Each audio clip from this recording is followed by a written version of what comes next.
Alrighty, we're here with Myles Powell, founder and CEO of Myles Comfort Foods, one of the most delicious brands you've come across. I mean, first of all, who doesn't like mac and cheese? So it's a good place to be. I do have to start this off with the disclaimer. For those of you watching on video, you can clearly see that I got in a phenomenal boxing match versus Rocky Balboa, and I won. So thank you for all the support, Myles, and Of here course, we are man. now, just a little eye issue dealing with now, but all's good. It's not painful. It just doesn't look the most pretty in the world. And those of you listening on audio, this will all be edited out, so this is invisible. Anyway, Myles, thank you so much for joining today. How you doing today? I'm good. I'm good, Max. How are you? And I gotta add on to your disclaimer. It's you fought Rocky from 20 years ago, not Rocky now. Let's just make sure we put that out there. Let's not get too into specifics here, but yeah, exactly. Maybe even 40 years ago, 50 years ago, but Yeah. so before we get into the Myles Comfort Food story, I think this when I was prepping for this interview, it was really really cool because I often reflect back and look back at previous entrepreneurs that we've had on, and like if you're familiar with the entrepreneur space, the word pivot comes up all the time, and like so many entrepreneurs have pivoted from one part of their career to the other, or within their business from one thing to another. And I think your story is really cool because it's kind of like pivot after pivot. Like you've had so many amazing changes, and each of them has like a really cool story behind it. So we're going to touch on all those pivot touch points. That rolls off the tongue in this interview. But one big pivot that you had was pivoting from engineering and the civil engineering world to like the entrepreneurship in the food world. What was it about engineering that like you thought you'd love, and then you realized over time that you thought you don't love? Yeah, so very interesting, man. When I was growing up, I used to love Legos. Like Legos Connects, that was my thing. Oh, that's So the wait, Nats, Connect. I haven't heard anybody mention Connects in a long, long time. I forgot about I those. was Yeah, you could yeah, build man. huge towers with that. I was Connects kid before I was a Lego kid. So I did that all day, right? And so naturally, my parents were like, "Oh, you should go into engineering. You're good at math, and I was decent at science." And so leading up to college, I was like dead set on being an engineer. But after I started, this process, I was terrible at it. Like in my class, I was one of those kids where it took twice the effort to get half the success, right? And I was always frustrated. Like I could never get it.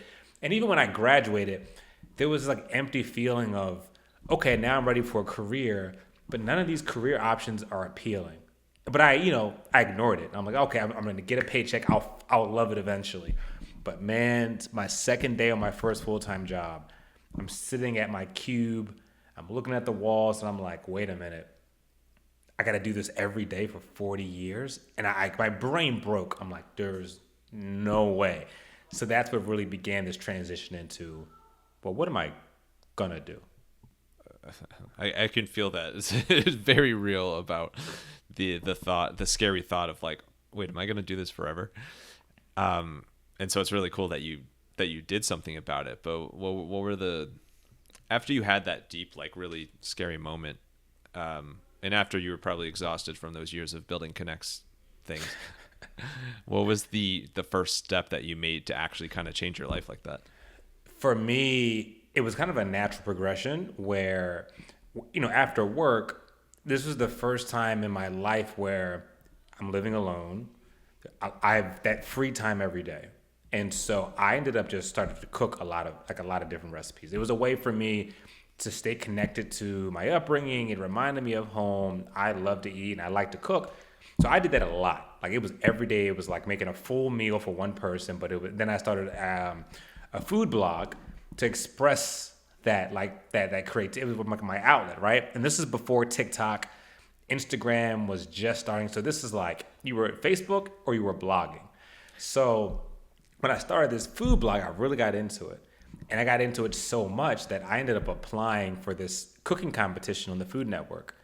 And it's one of those things where it was like a why not moment, right? I'm 21, 22 years old. What do I got to lose, right? But I applied and I actually got accepted to be on the show. And so 22 years old, I roll to New York. I compete in this Food Network competition series. I flame out.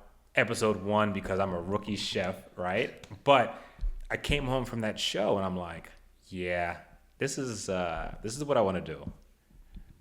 What did that I guess what was the most besides like being on the show, what was the most like mind-blowing aspect of being like you're now on a food TV show? Man, there was a lot. So everything from it almost didn't seem real at the time.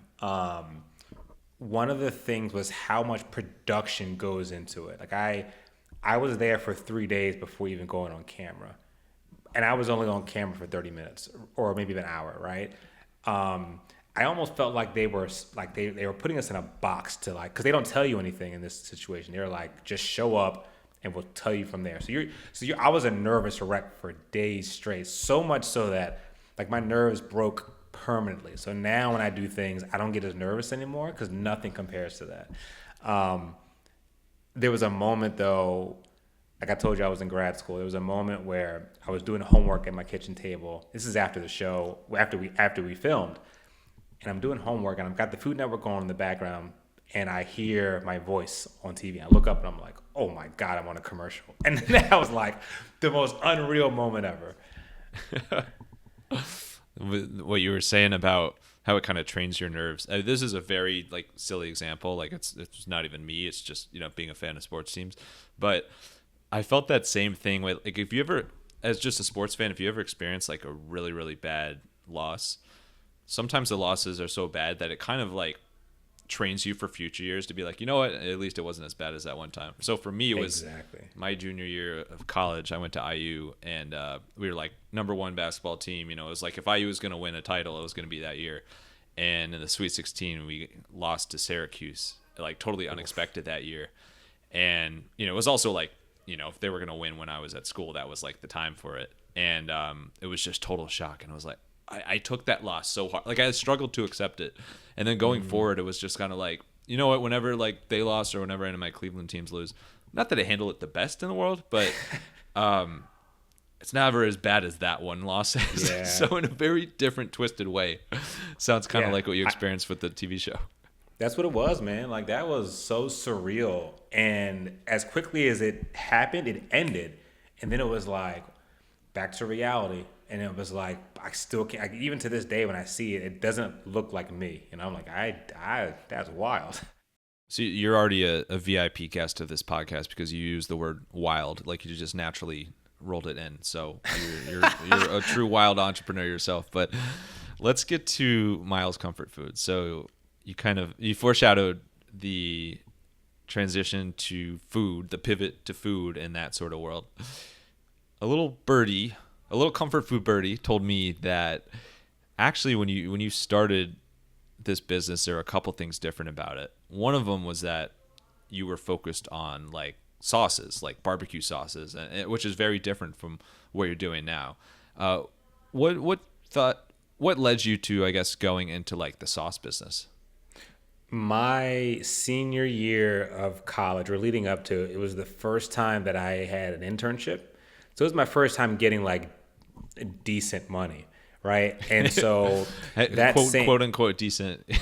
Yeah, and like back then, I don't even remember how much it was, a few $100s a week, right? Maybe more, maybe $500. I don't know, whatever it was. I was happy. Yeah. And that year was the first time I also had a full kitchen at the apartment that I was renting, or townhome. So the first paycheck that I got, guess where I went? The grocery store. And it was like, that's how I celebrated. And the one thing I decided to make was barbecue sauce. Like my dad used to make his own. I just love barbecue sauce and all sauces, right? So I was like, I'm going to make my own barbecue sauce. And I did. And when I did, it was amazing. And it was like, okay, remember that for later. So once I graduated and was out on my own, I just had this like instinct to make more barbecue sauces and experiment with different versions and all that. And then I got to a point where I had this recipe that I really fell in love with. And I started sending out samples to people. They fell in love with it. And that's when I went, okay, if I'm going to launch a company, I know that this thing is something I can do really well. That's how I'm going to start. Without knowing anything about CPG, it was like, all right, let's start a brand with barbecue sauce. And what other sauces did you end up experimenting with before you pivoted? Yep. So it was a line of sauce. They were all fruit based. So like our barbecue was a raspberry barbecue sauce. Oh, interesting. We did a pineapple buffalo sauce, which is the favorite one. We did a mango. It was like a buffalo barbecue mix. And then we experimented with other ones too. Like I did a apple whiskey at one point too. So it was fun. Like I thoroughly enjoyed making the sauces until I didn't enjoy making the sauces. Well, for the record, like those all sound amazing. So I'm a huge fan of your business of old, the business of yore as well. Yeah. uh, what was the insight along the way that made you change up? Actually, there's as great as sauces are. There's something about this about this mac and cheese world that's pulling me. Yeah, man. We're doing this part time for a couple years with the barbecue sauces, and we had made we had gained a small traction locally. We were in a couple of grocery stores. We were selling online. We're doing these farmers markets. But what happened was, I mean, if you know anything about a farmers market, it's a grind to work those things. So I would set up 8 a.m., rain, sleet, hail, snow, be there for 6-7 hours, and then go home. And after doing that a couple of years, number one, I was like, I'm getting really tired of this. But number two, the worst part was like if you're setting up 8 a.m. on a Tuesday and you've got these barbecue sauces on your table, no one's really buying barbecue sauce at 8 a.m., right? But they're buying things that they can eat on the spot or produce. And I'm watching the lines form and I'm sitting here just like twiddling my thumbs like, oh, what can I do? So I started actually bringing food to pair with my barbecue sauce. And one of the things I would bring was mac and cheese, and I put my buffalo sauce on it. And people were like, oh, that's the thing that I need every week. And then it was like, oh, I should make more of that. And I made more of that. And then introduced that concept to a retailer that I was already selling the sauces in, and it outsold the sauces like 8-1. And that's when I decided I got to focus on mac and cheese now.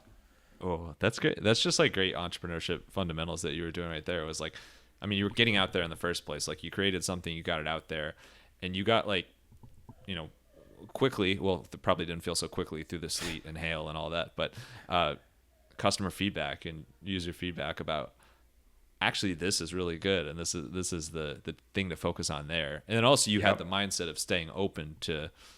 Yeah. That, hey, I'm not married to these sauces. Like there could be a whole nother world out there. So exactly, great decisions all along there.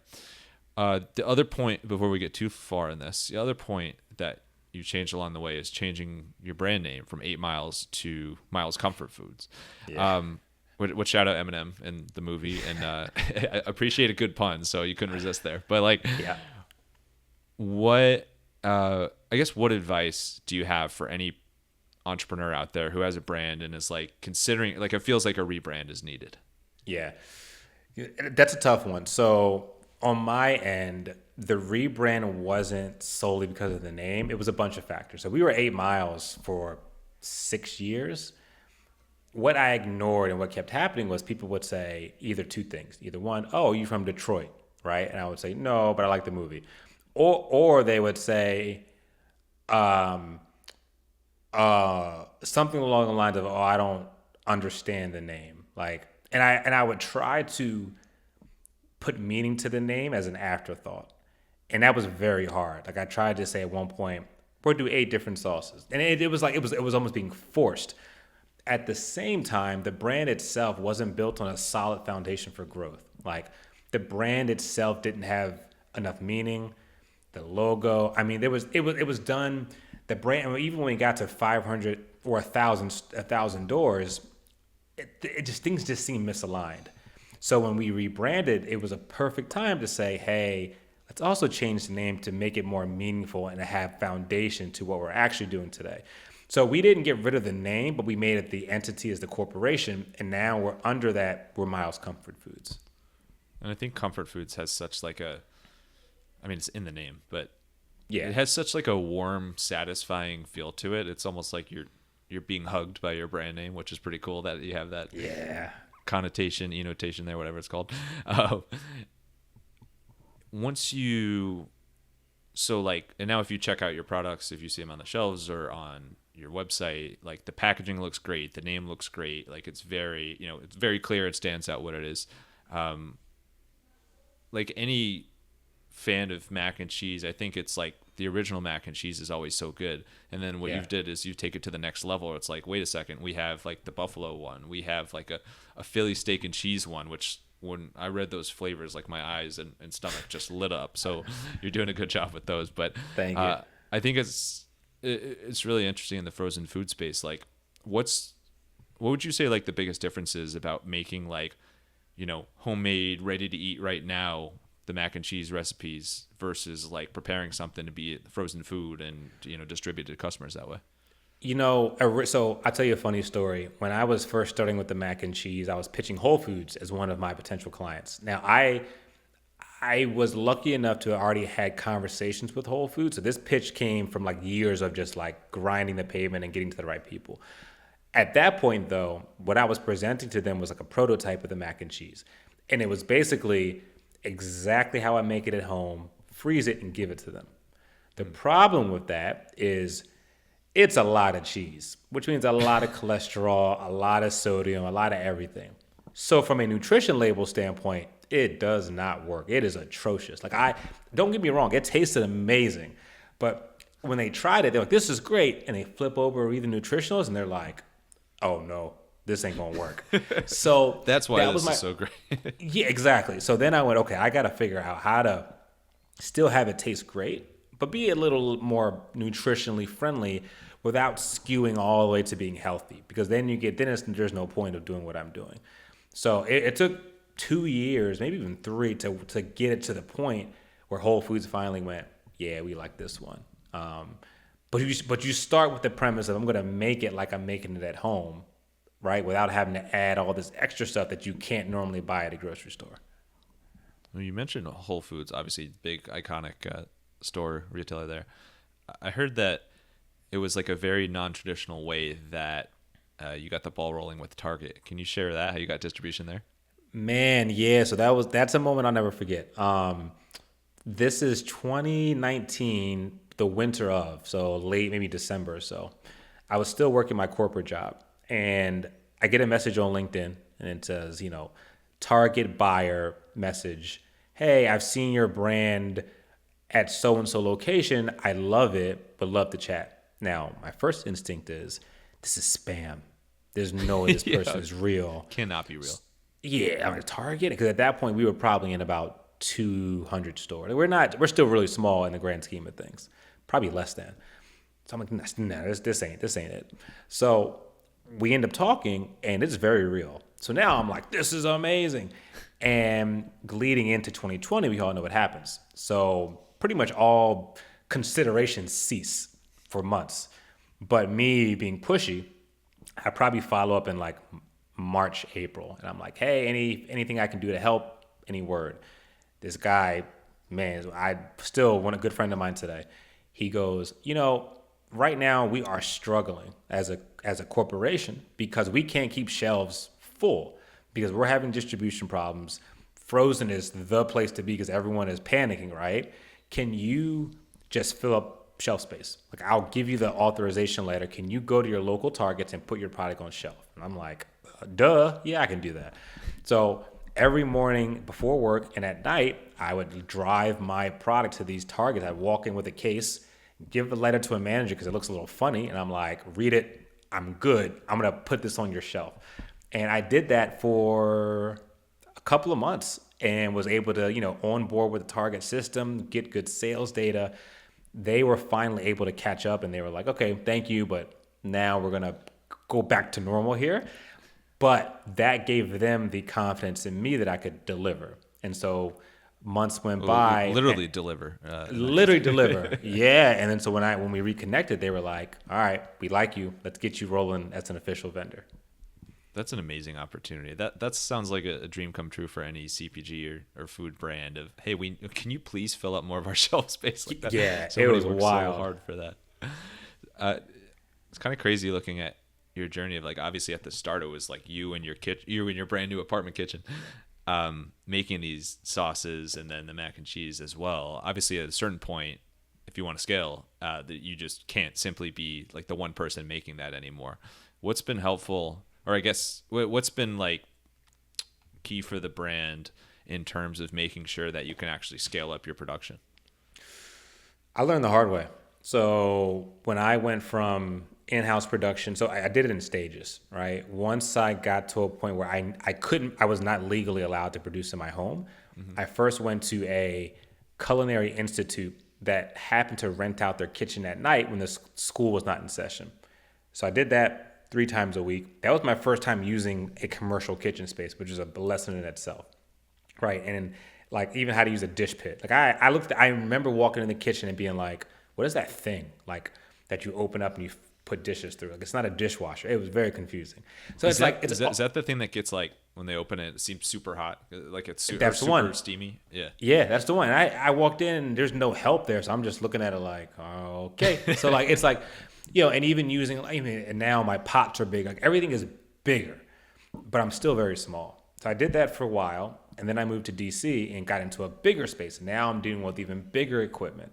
And as I did that, I kept learning hard lessons about multiplying your recipe, right? If you got a recipe that's got 8 ingredients and that's for 1, and you got to make 10, you don't just multiply everything by 10. It's based on percentages, right? And I learned that the hard way. I'd make stuff and I'm like, this tastes gross. So it was very much trial and error for a while. As I grew, I learned how to use additional equipment, and then I got into like packaging equipment, like heat sealers. Like it was all like I would order stuff online, it would show up, and I'm just like, I have no idea how to use this. There's no Chat GPT. YouTube is not where it is today. It was very much like, I'll figure this out. How do you take that like is that kind of your mindset as an entrepreneur of like the whole figure this out thing? Like I'm curious like what how you keep yourself open to figuring out and learning so many things. I think because my best learnings are when I bumped my head trying to figure it out. Like as much as it sucked at times, I now have 11 years of experience, and I've learned, and I've seen the bad and the good. Like I've learned it the hard way, I've learned it the easy way. And that experience can't be taught on a YouTube channel, Now, granted, I could have probably shaved a couple of years if I knew some of this stuff ahead of time. But hey, here we are. And I think the process of engineering taught me that too, where like when I was getting my butt kicked trying to learn how to be an engineer, it was a lot of hard learnings and a lot of stressful nights. So I think that helped me out too, where it's like the whole problem solving thing, that's in my DNA now. It's funny you say that. We had on episode 336, which I only remember because it was recent. Now I like can't remember all these.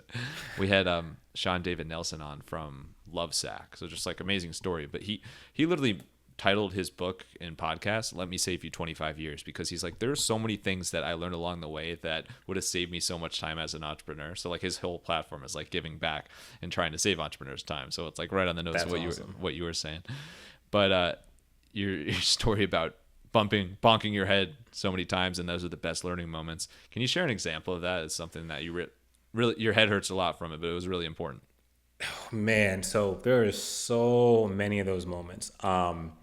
There's a very specific thing that I remember. So this is when we were rolling out with Target. And so Target was the first time that there was an entire system that we had to learn. Because before then, all of our dealings were done via email, through a distributor. Like it wasn't too complicated. Here comes Target, and they're like, you want to work with us? Here's a stack of things you need to do, forms and new distribution channels. And I don't know any of this. But I was so excited that I was just like, I'm going to wing it because all I want is a PO. And I checked off so many things and did so many things that weren't good for the brand that once we got on shelf and we're selling through and I started to learn, I'm like, I screwed up. Like even from like a pricing standpoint, CPG is such an old industry. There's so many different codes and meanings and things like that. And the buyers and the distribution partners, they just expect you to know it. They're not going to hold your hand through it. So they're just like, fill it out and get back to us. we basically what happened was we were on shelf selling to Target at a price that we were losing money on because I just didn't know any better, right? We were working with a distribution partner that we couldn't afford their distribution rates. I didn't know that, right? And it ended up really bad when we rebranded later on, it was a full reset, new contract, new everything, because the old stuff just like it would have bankrupted us 100%. So let's get 100% to an area of an area that your business is within that I just find really fascinating, the frozen food aisle. So it's a really unique part of any store, and there's a lot of pros. I'm sure there's a lot of tough parts of it as well. But I'm just curious, kind of how it works, like on the back end, but also from the consumer side. How do you handle things? I guess from an ops side, with knowing in mind that like your product needs to be frozen, pretty much at all times, until it's ready to be consumed by the customer. Man, I don't even know where to start. So I'll tell you like by the way, Myles is recording this in an igloo and no, I'm just kidding. I'll tell you like one thing that was a lesson to learn. So when you make the product and you hand it off to a distributor or you send it on, however you get it from point A to point B, it's going to change hands. Your job is to foolproof it as much as possible. Something as simple as when you get a frozen meal, it's typically on the shelf facing you like this, right? And the bowl is also facing like this. So from point A to point D, if there's any de-thawing, that product slides to the bottom. And then it refreezes once it gets on the shelf. And the customer gets it, they open it, and they're like, where's the rest of it? It's there. It just looks nasty because it's all in a little corner of the bowl. So one thing that we had to do is reconfigure how we package our boxes. So this gets kind of technical, but normally the normal process was to put them in cases where they're facing up. Then we say, well, why don't we flip it so they're facing down? You're doing stack them by twos. Something as simple as that can save you so much time and effort and increases customer satisfaction, right? Believe it or not, there was a point where we didn't even seal our outer cases because I was like, the labor behind putting tape on each end every time is out of control. We didn't have the money to have a glue machine or anything like that. And there was no rules that said you had to tape it. That was a wild part. So we had it on shelf without tape. And every now and then someone would be like, "This has been tampered with." And we're just like, "No, we just don't tape our boxes." But that's not good. Tampered with it ourselves. Yeah, and that's not good though. So it's there's so many minor points that we just didn't uncover early on.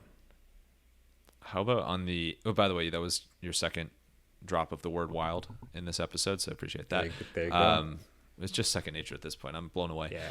How about on the consumer side? How do you get food shoppers to consider even like meals from the frozen food aisle?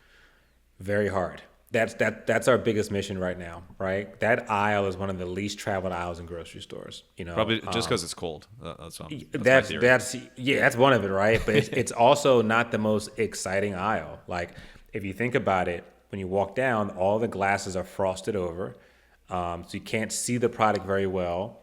Traditionally, it's been full of nasty, ultra-processed foods. Unless you're getting ice cream or frozen French fries or veggies, that frozen meal category has just been seen as like the last resort for a long time. So right now, we're in a space where there are more real foods emerging in that space than ever before. And customers are starting to get hip to like, hey, this is actually better than the fresh food that's been sitting on the shelf for 3 days and that expires in 2 days.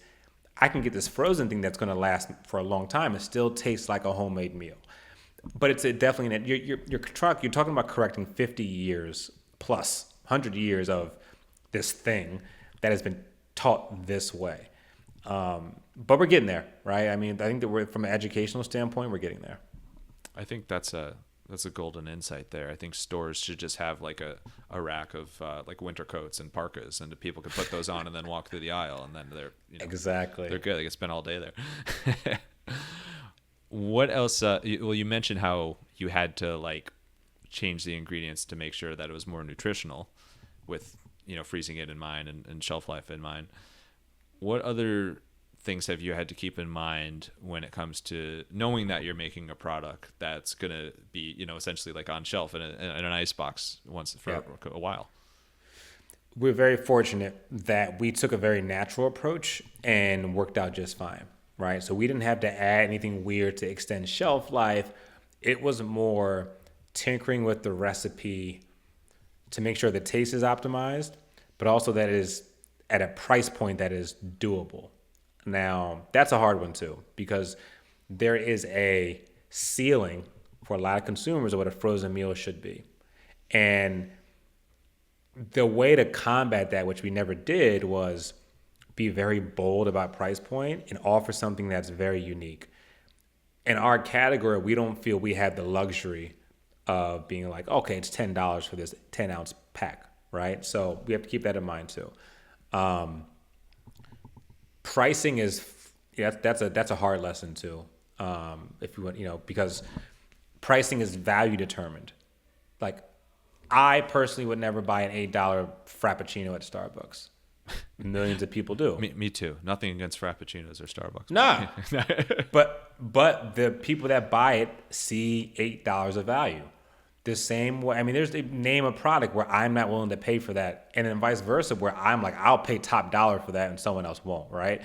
It's all about value driven, how you communicate your value to the right person.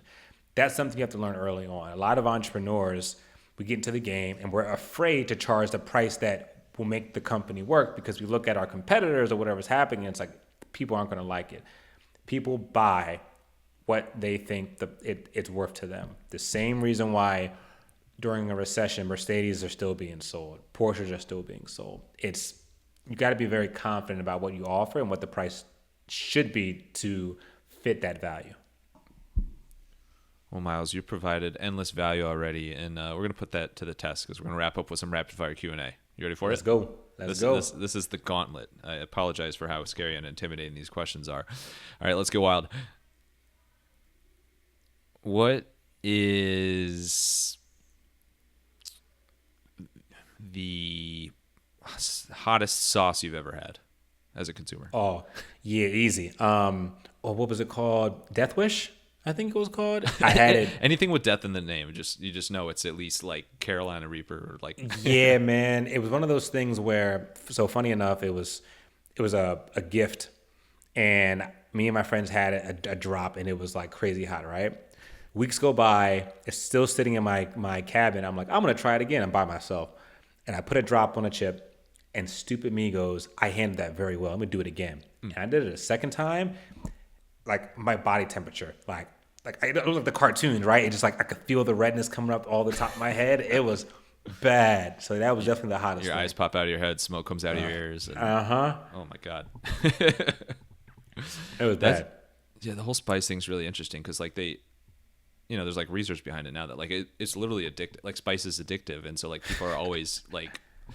You're always seeking more spice, and I'm a sucker for that too. Whenever we're at a restaurant and there's like a spicy option versus non, I'm like, all right, I'll try it.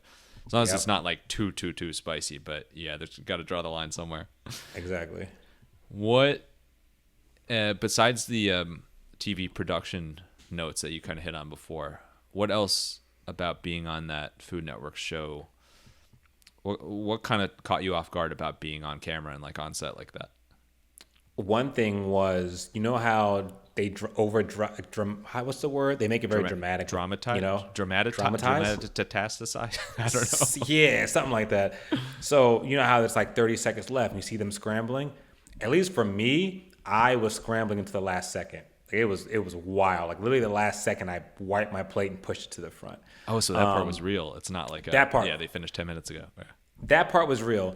What wasn't real when I realized was how they frame certain things. Like for that episode, I was the dramatic thing before commercial break. Now in real time, there was no panic. It was a very simple solution, but they made it seem like I was the downfall, which, kind of, but not to the point they made it look like, You provided all the drama for that episode. The producers must love you then. Oh yeah, I was the guy. All right, and then fitness. I know you do a lot of fitness, working out, and fitness training and stuff as well. Yep. What's like an overlooked fitness tip many people don't pay attention to, but it's important? And that's a hard question because there's so many. From a fitness standpoint, I just tell folks you do not have to overcomplicate things. There's a lot of misinformation out there, what you shouldn't do, what you can do, etc. Don't overcomplicate your fitness. And remember, it's 70% nutrition, 30% fitness. So if you go to the gym 5 times a week and kill it, but you're eating a hamburger, steak, and ribs every day, it's not going to do you any good. You just described my week. Thank you. Listen, man, we all have bad weeks, right? I had pancakes this morning because I was like, I need pancakes. So it's and also that's another point too. Balance is life. My theory is work for the gym, work really hard 4 to 5 days. Treat yourself to whatever you would like on a Friday night. It's as a reward. My pancakes this morning was my reward. I can feel your happiness and contentment with those pancakes through the mic. Appreciate that. All right. And then another totally different spot from your career. I saw that you worked at CVS for a bit. What's the hardest part about working like in an actual store, pharmacy like store like that?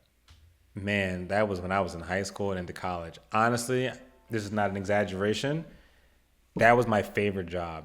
Really? But it was because the people I worked with. It was almost like high school part 2. We were all kind of the same age.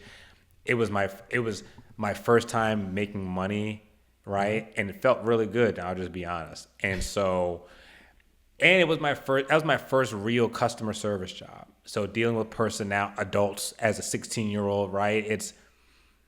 I don't want to call it humbling, but it's your peek into the real world, right? Because I don't know, and it also taught me I love progression. Like I felt good knowing I was doing well at something that the manager would like count on me for additional tasks. It made me feel like an accomplishment. And I think that sense of need of accomplishment like chased me into college and of course after I graduated too.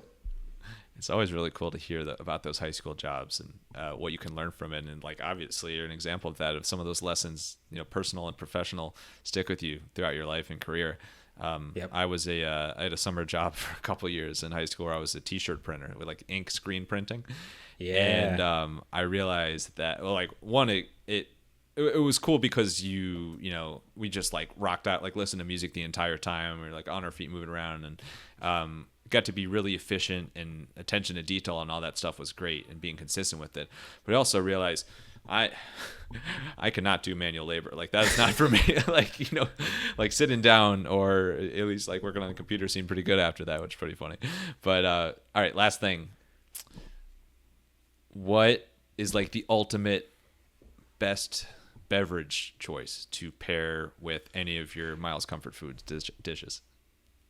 Oh my! All right, so it depends. Are we talking adult beverage or non-adult beverage? Well, if you have like a quick answer for both, I'm interested in both. Either. Yeah, because I gotta go both.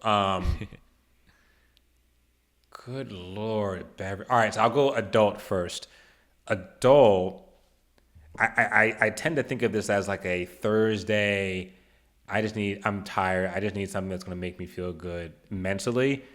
I'm probably gonna do the Philly steak and cheese mac and cheese, and either a lager, or depending on how I'm feeling, I'm going whiskey on the rocks, like a shot of whiskey on the rocks. It's just that combo, man. It's like a blanket. It's like all right, things are good now, right? On the non-beverage front, I don't know if I have like a solid answer. I would say, I'm a sucker for a good lemonade. Like, I really can't go wrong. My wife, Dana, who kills me for saying this all the time, but it's very refreshing. It's very refreshing, especially over the summer, early fall. Yeah, it's man. like, refreshing. It's what it's all about. What's your favorite whiskey brand? Man, I just bought one for the first time. It's really good. And it's downstairs. I can't think of the name of it. I tend to stick with what I know. So if it's a Maker's, I'm good with that. I haven't had Jack in a long time. I would say probably a Woodford is always my Yeah, go-to. always good, yeah. I would say Woodford is always, that's my number one probably. Yeah, that's good. Yeah, I'm getting more and more into the whiskey and bourbon world. It's a lot of fun. It is. Myles, thank you so much. This has been awesome. Just love what you're creating, and your story is super inspiring, and love the rebrand and the flavors and all that. I know if anybody wants to try out or see where to buy your foods and what stores they're in, they can go to milescomfortfoods.com. Myles, thanks so much for coming on. Is there any other place that people can connect with you online or learn more about your foods? Yes, I'm on LinkedIn a lot. So just my full name on LinkedIn, Myles Powell, and then all the socials, Instagram, TikTok. I'm there as well. Perfect. Cool. You can see you dancing to the latest trendy music. And then last thing, final thoughts. It could be a quote or just kind of a words to live by, motto, whatever you want. Just one line. Bring us home here. So this is the line that actually got me into this space. Just a real quick background. When I was going to apply for the Food Network, I put a tweet out and I put the link out and I was like, wouldn't it be crazy if I applied for this thing? And one of my best friends growing up, she's family, she responded and said, why not? And I turned that into my favorite thing to say is not why not? And I think that's a great motto to live by. Bring on the bongos.